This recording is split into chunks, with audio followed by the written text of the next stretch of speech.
Once again welcome back to KC's classes. KC's ക്ലാസ്സസിന്റെ മറ്റൊരു എപ്പിസോഡിലേക്ക് എല്ലാവർക്കും സ്വാഗതം. This is Kiran CS. Calicut university MCOM third semester exams January 7th start ചെയ്യാൻ പോവാണ്. സോ സ്മാർട്ട് സ്റ്റഡി വീഡിയോസ് നമ്മൾ ഇന്ന് മുതൽ ആരംഭിക്കുകയാണ്.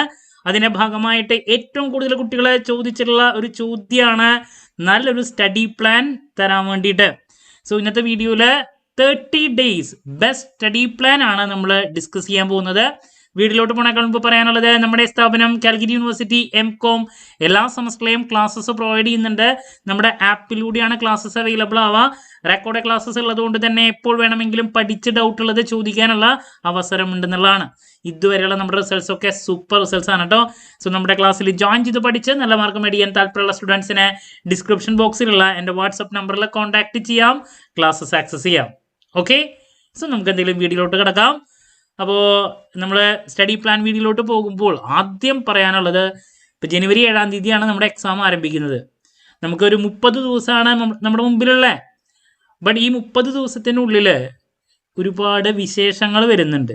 നമ്പർ 1 എന്ന് പറയുന്നത് ക്രിസ്മസ് ആണ്, ന്യൂ ഇയർ വരുന്നുണ്ട്. സോ 30 ദിവസത്തിൽ നിങ്ങൾ ഇങ്ങനെയുള്ള ആഘോഷങ്ങൾക്ക് വേണ്ടിയിട്ട് കൂടുതൽ സമയം മാറ്റി വെച്ചാൽ നിങ്ങളുടെ എക്സാമിനത് ബാധിക്കും. നമുക്ക് ക്രിസ്മസ് ന്യൂ ഇയർ ഒക്കെ അടുത്ത വർഷം ഉണ്ടായിരിക്കും. പല കുട്ടികൾക്കും ഇത് സപ്ലി ആണ്. എസ്പെഷ്യലി പ്രോബ്ലം പേപ്പേഴ്സ് സപ്ലി കിട്ടിയിട്ട് പലരും വീണ്ടും എഴുതുന്നവരുണ്ട്. ഒരു പ്രാവശ്യം കിട്ടി, 2 പ്രാവശ്യം കിട്ടി ഒക്കെ. ചിലവർക്കത് 1 ടൈമാണ്, ചിലവർ ആദ്യമായിട്ട് എഴുതുന്നവരുണ്ട്. അപ്പം എല്ലാവരുടെ അടുത്തും പറയാനുള്ളത്, ആഘോഷങ്ങളുടെ പിന്നാലെ നിൽക്കരുത്. തേർഡ് സെമസ്റ്റർ നിങ്ങൾക്ക് തന്നെ അറിയാം, വളരെ ടഫസ്റ്റ് ആയുള്ളൊരു സെമസ്റ്ററാണ്. 3 പ്രോബ്ലം പേപ്പേഴ്സ് ഉണ്ട്. സോ അതുകൊണ്ട് തന്നെ ശരിക്കും പറഞ്ഞ ഒരു റിവിഷനാണ് ഈ 30 ദിവസത്തിൽ നിങ്ങൾ പ്രോപ്പറായിട്ട് നടത്തണ്ടേ. പഠിച്ചു കഴിഞ്ഞ കാര്യങ്ങൾ നന്നായിട്ട് ഇൻ ഡെപ്തിൽ പോകണം. ഇനി ആദ്യമായിട്ടാണ് പല ടോപ്പിക്കുകൾ നിങ്ങൾ കാണണമെങ്കിൽ ഞാൻ എപ്പോഴും പറയുന്ന കാര്യങ്ങൾ ഇതൊക്കെ ഞാനിതിൽ ഇൻക്ലൂഡ് ചെയ്യും. നല്ല രീതിയിൽ അത് ഫോളോ ചെയ്യാൻ ശ്രമിക്കുക. ആഘോഷങ്ങൾക്ക് ഇമ്പോർട്ടൻറ്റ് വേണ്ടെന്നല്ല, ബട്ട് പഠിക്കാനുള്ള കാര്യങ്ങൾക്കൊന്ന് മുൻതൂക്കം കൊടുക്കണം. ഓക്കെ, അപ്പോൾ നമുക്ക് 5 സബ്ജക്ട്സ് ആണ് വരുന്നത്. ആദ്യത്തെ problem paper financial management in ഡെപ്തിൽ പഠിക്കാനുണ്ട്. നമ്പർ 2 ഇൻകം ടാക്സ് ആണ്, പറയേണ്ട ആവശ്യമില്ല. ദെൻ റിസർച്ച് മെത്തഡോളജി ആണ് മറ്റൊരു സബ്ജക്റ്റ് വരുന്നത്. പിന്നെ നമുക്ക് 2 ഇലക്റ്റീവ്, അത് ഭൂരിഭാഗവും ഫിനാൻസ് ആണ് എടുത്തിട്ടുള്ള നമ്മുടെ കുട്ടികൾ. ഇപ്പോൾ ഫിനാൻസ് പേപ്പേഴ്സ് എന്ന് പറയുന്നത് 2 വരുന്നത് ഇൻവെസ്റ്റ്മെന്റ് മാനേജ്മെന്റ് പ്രോബ്ലം പേപ്പറാണ്, ഫിനാൻഷ്യൽ മാർക്കറ്റ്സ് ആൻഡ് ഇൻസ്റ്റിറ്റ്യൂഷൻസ് മറ്റൊരു തിയറി സബ്ജക്റ്റ് ആണ്. ഇങ്ങനെ ടോട്ടൽ 5 പേപ്പേഴ്സ് ആണ് നമുക്ക് പഠിക്കാനുള്ള തേർഡ് സെമസ്റ്ററിൽ. അപ്പോൾ ഇതിൽ എപ്പോഴും ഞാൻ പറയുന്നൊരു കാര്യമാണ്, തേർഡ് സെമസ്റ്ററിൽ, തേർഡ് മാത്രമല്ല എല്ലാ സെമസ്റ്ററുകളിലും 5 സബ്ജക്ട്സിൽ ഒരെണ്ണം നമ്മൾ പറയുന്നൊരു പേരുണ്ട്, ഗൂഗിളി പേപ്പർ ഉണ്ടായിരിക്കും. അതേതായിരിക്കും വരാമെന്നുള്ളത് പറയാൻ സാധിക്കില്ല. അത് തേർഡ് സെമസ്റ്ററിൽ കുറച്ചും കൂടി കൂടുതലാണ് ഗൂഗിളി പേപ്പർ ഇടുന്നത്. എന്ന് വെച്ചിട്ടുണ്ടെങ്കിൽ നല്ല ടഫസ്റ്റ് ആയിട്ടുള്ളൊരു സബ്ജക്റ്റ് പേപ്പറിൽ വരും. 4 ഒരു മീഡിയം ടൈപ്പ് ആയിരിക്കും വരിക. ഒരു പേപ്പർ നല്ല ബുദ്ധിമുട്ടായിരിക്കും. എന്ന് വെച്ചിട്ടുണ്ടെങ്കിൽ അതിൽ ഔട്ട് ഓഫ് ക്വസ്റ്റ്യൻസ് കൂടുതൽ വരാനുള്ള സാധ്യത. ചില സമയത്ത് 2 വർഷങ്ങളായിട്ട് ഒരു പേപ്പറിന് തന്നെ ഈ ഗൂഗിളി വരാറുണ്ട്. ഇപ്പോൾ ടാക്സ് പേപ്പർ അല്ലേ, അല്ലെങ്കിൽ ചിലപ്പോൾ ഇൻവെസ്റ്റ്മെന്റ് മാനേജ്മെന്റ് എന്ന് പറഞ്ഞൊരു പേപ്പർ, ഒരു എക്സാമ്പിൾ പറയാം, അത് തന്നെ ചിലപ്പോൾ 2 വർഷമായിട്ട് നല്ല ടഫസ്റ്റ് ആയിട്ടുള്ള ഇടണം. മനസ്സിലാവുണ്ടോ?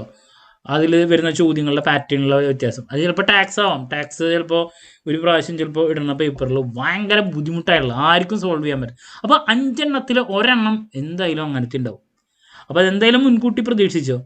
ബട്ട് നിങ്ങൾ മനസ്സിലാക്കേണ്ടത്, അങ്ങനെ ബുദ്ധിമുട്ടാണ് ക്വസ്റ്റ്യൻ പേപ്പർ എങ്കിൽ വാല്യുവേഷൻ കുറച്ച് ലിബറൽ ആയിരിക്കും. എളുപ്പമുള്ള പേപ്പർ ആണെങ്കിൽ വാല്യുവേഷൻ എപ്പോഴും ടൈറ്റ് ആയിട്ടാണ് വരാറ്. ഓക്കെ, അപ്പോൾ ഇതൊരു പൊതു സ്വഭാവമാണെന്ന് പറഞ്ഞു തരുന്നു. ഓക്കെ, ഇനി പ്രോബ്ലം പേപ്പേഴ്സ് 3 2 തിയറി പേപ്പറാണ് വരുന്നത്. അപ്പോൾ ടോട്ടൽ 30 ദിവസം നമ്മുടെ മുമ്പിലുള്ളതിനെ നമ്മൾ എങ്ങനെ മാറ്റി വയ്ക്കണം, എങ്ങനെ റിവിഷൻ ചെയ്യണം എന്നുള്ളതാണ് നെക്സ്റ്റ് നമ്മൾ പറയാൻ പോകുന്നത്. അപ്പോൾ 3 പ്രോബ്ലം പേപ്പേഴ്സ്, FM, അതുപോലെ തന്നെ ടാക്സ്, പിന്നെ ഞാൻ പറഞ്ഞു ഇൻവെസ്റ്റ്മെന്റ് മാനേജ്മെന്റ് ഉണ്ട്, പിന്നെ ഫിനാൻഷ്യൽ മാർക്കറ്റ്സ് ആൻഡ് സർവീസസ് ആണ് അല്ലേ. അപ്പോൾ പ്രോബ്ലം പേപ്പേഴ്സിന് ഇനി 30 ദിവസത്തിലുള്ളതിൽ നിങ്ങൾ ഇപ്പോൾ 6 ദിവസം വെച്ചിട്ട് പ്രോബ്ലം പേപ്പേഴ്സിന് നിങ്ങൾ മാറ്റി വയ്ക്കുക, 6 days. Okay, then theory paper ആണെന്ന് ചോദിച്ചിട്ട് അതിനെ മാറ്റി നിർത്തപ്പെടാൻ വെക്കാൻ പറ്റില്ല. കാരണം തിയറി പേപ്പർ ആണെന്ന് പറഞ്ഞിട്ട് കാര്യമില്ല, അതിലും നന്നായിട്ട് പഠിക്കാനുണ്ട്, മെത്തഡോളജിയും പിന്നെ ഫിനാൻഷ്യൽ മാർക്കറ്റ്സിൻ്റെ. അപ്പോൾ അതിന് 5 ദിവസം വെച്ചിട്ട് മാറ്റി വയ്ക്കുക. സോ അങ്ങനെ 6 into 3 18 പ്രോബ്ലം പേപ്പേഴ്സിനും ദെൻ 5+5 10 ദിവസം നമ്മൾ തിയറി പേപ്പേഴ്സിനും മാറ്റി വയ്ക്കുക. അങ്ങനെ ടോട്ടൽ 28 വരുന്നു. ബാലൻസ് 2-3 ദിവസം ഉള്ളത് നമ്മൾ ലാസ്റ്റ് ആദ്യത്തെ എക്സാമിൻ്റെ റിവിഷന് വേണ്ടിയിട്ട് നിങ്ങൾ ടൈം സ്പെൻഡ് ചെയ്യുക. അപ്പോൾ ഈ ഒരു അപ്രോച്ച് നിങ്ങൾക്ക് ഫോളോ ചെയ്യാൻ സാധിക്കുന്നതാണ്. പിന്നെ ഞാൻ എപ്പോഴും പറയുന്നതാണ്, നമുക്ക് ഏറ്റവും വേണ്ടത് റിവിഷനാണ്. കുറഞ്ഞ സമയം കൊണ്ട് നമ്മൾ എങ്ങനെ റിവിഷൻ ചെയ്യാൻ സാധിക്കും, ഞാൻ അതിനെ എല്ലാ സെമസ്റ്ററിലും ഞാൻ ഫോളോ ചെയ്യാൻ പറയുന്നൊരു ടെക്നിക്ക് ഉണ്ട്. അത് എൻ്റെ ഇതിനേക്കാൾ മുമ്പുള്ള വീഡിയോസൊക്കെ കണ്ടിട്ടുള്ള ആൾക്കാർക്ക് അറിയാം ഞാൻ പറയുന്ന ടെക്നിക്ക്. പുതിയതായിട്ടുള്ള ആൾക്കാർക്ക് വേണ്ടിയിട്ട് ഞാനത് ഒന്നുകൂടിയും പറയാണ്. ഞാൻ അപ്ലൈ ചെയ്തിട്ട് സക്സസ് ആയിട്ടുള്ള ടെക്നിക്കാണ്. അത് എന്നെ ഓൾറെഡി ഉള്ള കുട്ടികൾക്ക് അറിയാൻ പറ്റും. എന്നാലും ഞാൻ വീണ്ടും പറയണു എന്ന് വെച്ചിട്ടുണ്ടെങ്കിൽ പ്രോബ്ലം പേപ്പേഴ്സ്, എസ്പെഷ്യലി ബുദ്ധിമുട്ടായിട്ടുള്ള പ്രോബ്ലം പേപ്പേഴ്സ്, നമ്മുടെ റിവിഷൻ എന്ന് പറഞ്ഞാൽ എന്താ, ഒരു ടോപ്പിക്ക് പഠിച്ചതിന് ശേഷം കുറച്ച് ഗ്യാപ്പ് എടുത്ത് അത് വീണ്ടും പഠിക്കുമ്പോഴാണ് നമ്മുടെ തലയിലേക്ക് അത് കയറാം. അപ്പോൾ നമ്മുടെ തലയിൽ ഇപ്പോൾ നമ്മുടെ മുമ്പിൽ ഇപ്പോൾ സമയമില്ല. അപ്പോൾ നമുക്കത് എങ്ങനെ പഠിക്കാൻ പറ്റും? അപ്പോൾ നിങ്ങളുടെ പഠനം ട്രഡീഷണലായിട്ട് കാലത്തിൻ്റെ പഠിക്കാനാണ് പറയുക. ഞാൻ അതല്ല പറയുന്നത്. നിങ്ങൾ രാത്രി ബുദ്ധിമുട്ടായുള്ള പേപ്പേഴ്സ് നിങ്ങൾ രാത്രി പഠിക്കുക. 7:30-ഓ 7 മണിക്കോ നിങ്ങൾ പഠിക്കാനിരിക്കുക. രാത്രി 7:30 to അല്ലെങ്കിൽ ഒരു 10 മണി 10:30 വരെ നിങ്ങൾ പഠിക്കുക.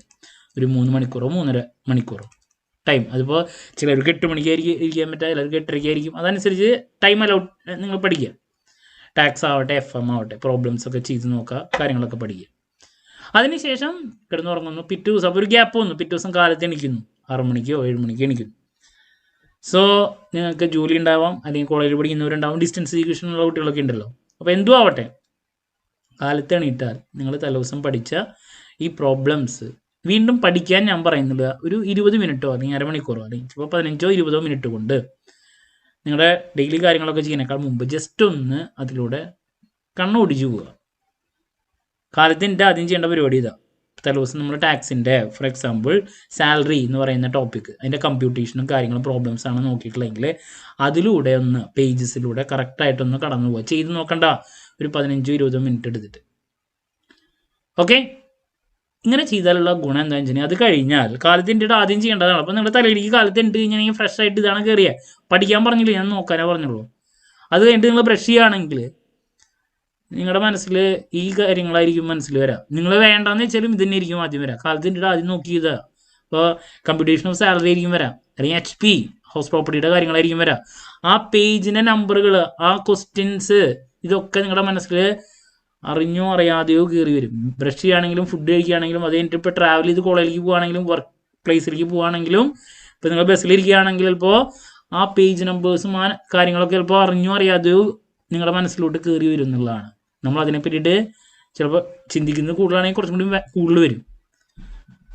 അപ്പോൾ നമ്മൾ ആ ടോപ്പിക്കിലേക്ക് കൂടുതൽ കടന്നു പോകുന്നുള്ളതാണ്. മറക്കില്ല ഈ ഒരു സ്ട്രാറ്റജി. നിങ്ങൾ എടുത്ത് നോക്കി നോക്കൂ. ഞാൻ പലപ്പോഴും ഫോളോ ചെയ്തിട്ട് സക്സസ് ഉണ്ടാക്കിയിട്ടുള്ളതാണ്. അപ്പോൾ അതുകൊണ്ട് നമുക്ക് ചിലപ്പോൾ ചില ചോദ്യങ്ങളുടെ നമ്പറുകളും കാര്യങ്ങളൊക്കെ നമ്മുടെ മനസ്സിൽ അങ്ങനെ തന്നെ നിൽക്കും. അപ്പോൾ പ്രോബ്ലം പേപ്പേഴ്സ് പഠിക്കുമ്പോൾ നിങ്ങൾ ഈ ഒരു ടെക്നിക്ക് പഠിക്കാൻ നോക്കുക.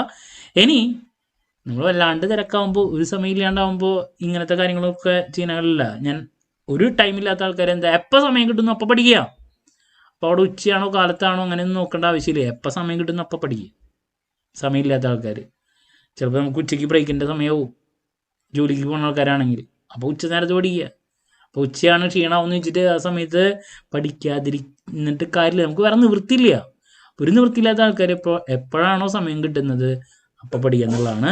പിന്നെ തിയറി പേപ്പേഴ്സൊക്കെ ആണെങ്കിൽ ഈ പറയുന്ന പകൽ പഠിച്ചാലുണ്ടാകുന്ന ഒരു സംഭവം എന്താ വെച്ചിട്ടുണ്ടെങ്കിൽ, നമ്മൾ ചിലപ്പോൾ 3 മണിക്കൂറാണ്, ഇപ്പോൾ 10 മണി തൊട്ട് 1 മണി വരെ ഇരുന്നുണ്ടെങ്കിൽ ചിലപ്പോൾ 1 മണിക്കൂറായിരിക്കും ഇഫക്റ്റീവായിട്ട് ചിലപ്പോൾ കിട്ടുക, അല്ലെങ്കിൽ 1.5 മണിക്കൂർ.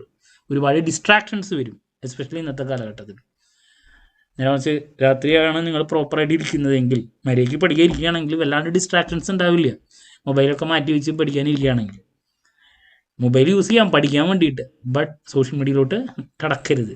തൊട്ട് കഴിഞ്ഞാൽ പിന്നെ നമ്മുടെ നേരം മൊത്തം പോകും. ഓക്കെ, അപ്പോൾ ഇതാണ് പഠിക്കുമ്പോൾ നിങ്ങൾക്ക് ഫോളോ ചെയ്യാൻ പറ്റുന്ന കാര്യങ്ങൾ.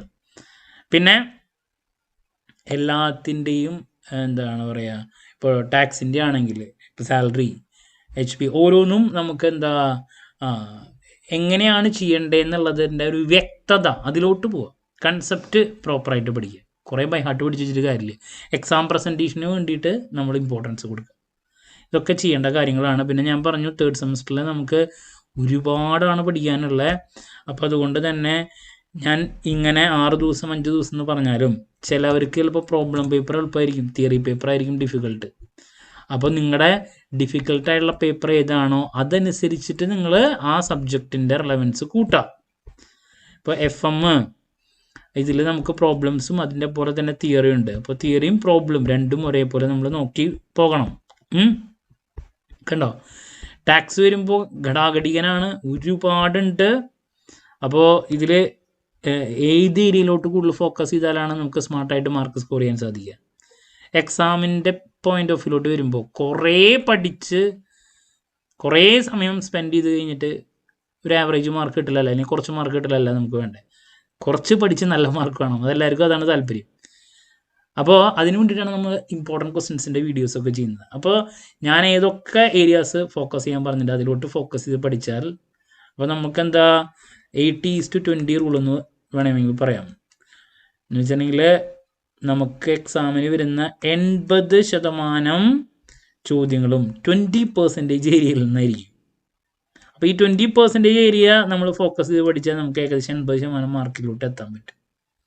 ഒരു കുട്ടി 80% ഏരിയ നോക്കി, ബട്ട് അതിൽ നിന്ന് ആ കുട്ടിക്ക് 20% ചോദ്യങ്ങളെ വരുന്നുള്ളൂ. അപ്പോൾ കുറേ പഠിക്കൽ മാത്രം നടന്നിട്ട് കാര്യമില്ല, എക്സാമിന് വരുന്ന കാര്യങ്ങൾ മനസ്സിലാക്കി പഠിക്കണം. അതിനാണ് നമ്മൾ ഈ പറഞ്ഞ നമ്മുടെ സീരീസ് ഇമ്പോർട്ടൻറ്റ് ക്വസ്റ്റ്യൻസിൻ്റെ കാര്യങ്ങളൊക്കെ ചെയ്യുന്നത്. അപ്പോൾ അതൊക്കെ നമ്മൾ ചെയ്യുന്നതായിരിക്കും കേട്ടോ. ഇപ്പോൾ ടാക്സിൻ്റെ കേസ്, അതുപോലെ തന്നെ റിസർച്ച് ന്യൂറോളജി തിയറി നന്നായിട്ടുണ്ട്. പിന്നെ നമ്മുടെ ഇൻവെസ്റ്റ്മെൻറ്റ് മാനേജ്മെൻറ്റ് ആവട്ടെ, ഫിനാൻഷ്യൽ മാർക്കറ്റ്സിൻ്റെ കേസ് ആവട്ടെ. അപ്പോൾ ഓരോ സബ്ജക്റ്റിൻ്റെ റെലവൻസ് അനുസരിച്ചിട്ട് റെലവൻസും അതുപോലെ തന്നെ ഓരോരുത്തർക്കും ചിലപ്പോൾ ഞാൻ നേരത്തെ പറഞ്ഞ പോലെ തിയറി ചില ആൾക്കാർക്ക് ബുദ്ധിമുട്ടായിരിക്കും, പ്രോബ്ലം എളുപ്പമായിരിക്കും. അപ്പോൾ നിങ്ങൾക്ക് എങ്ങനെയാണ് നിങ്ങളുടെ കംഫർട്ട് അതനുസരിച്ച് ചെയ്യുക. തിയറി ബുദ്ധിമുട്ടുള്ള ആൾക്കാർ അതിന് കുറച്ച് കൂടുതൽ ടൈം കൊടുക്കുക, പ്രോബ്ലം ഒക്കെയുള്ള ആൾക്കാർ ഉണ്ടാവും, അവർ തിയറിക്ക് എന്താണെങ്കിൽ ചെയ്യുക എന്നുള്ളതാണ്. അപ്പോൾ പഠിക്കുന്ന സമയത്ത് നിങ്ങൾ മിനിമം ഫോളോ ചെയ്യേണ്ട ലാസ്റ്റ് 30 ദിവസമാണ് നമ്മുടെ മുമ്പിലുള്ള കാര്യങ്ങളാണ് ഞാനിതിൽ പറഞ്ഞ്.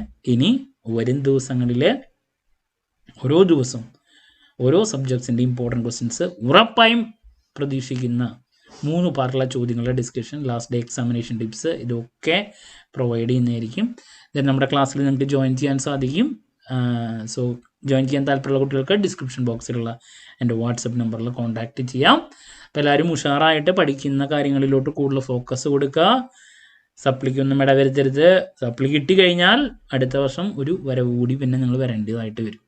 അപ്പം അങ്ങനെയൊന്നും വേണ്ട. ഓക്കെ, സോ എന്ത് ഡൗട്ട് ഉണ്ടെങ്കിലും കമൻറ്റ് ചെയ്യുക, അതിനുള്ള മറുപടി ഞാൻ വീഡിയോസിലൂടെ നൽകുന്നതായിരിക്കും. മറ്റൊരു വീഡിയോയുമായി വീണ്ടും കാണാമെന്നുള്ള പ്രതീക്ഷയോടെ നിർത്തുന്നു. This is Kiran CS signing off. Have a nice day. Thank U.